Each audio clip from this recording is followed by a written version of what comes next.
Imagine an instruction manual for building you, not just your eye color, but every single cell.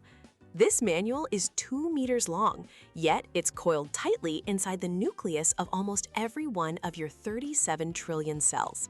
This isn't paper and ink, it's a remarkable molecule called DNA. Discovered in 1953, its structure is an elegant double helix, a twisted ladder.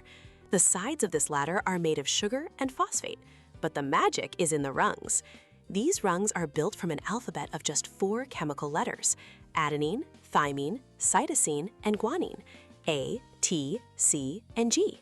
The order of these letters is the code of life, but there's a strict rule that holds the 2 sides of the ladder together. Adenine always pairs with thymine, and cytosine always pairs with guanine. A simple way to remember it is apples in the tree, cars in the garage. This rule is fundamental. It means if you know the sequence on one side of the DNA, you automatically know its perfect mirror image on the other. This is how life copies its blueprint with incredible accuracy every time a cell divides.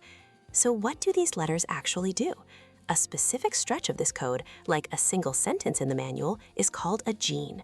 And a gene contains the instructions to build one specific protein. Proteins are the absolute workhorses of your body. They build your muscles, carry oxygen in your blood, and drive every chemical reaction that keeps you alive. From just 4 letters comes the immense diversity of all life on Earth. Understanding this code allows us to trace our ancestors, solve crimes, and design personalized medicines. The same molecule that determined your features before you were born is now the key to rewriting the future of human health.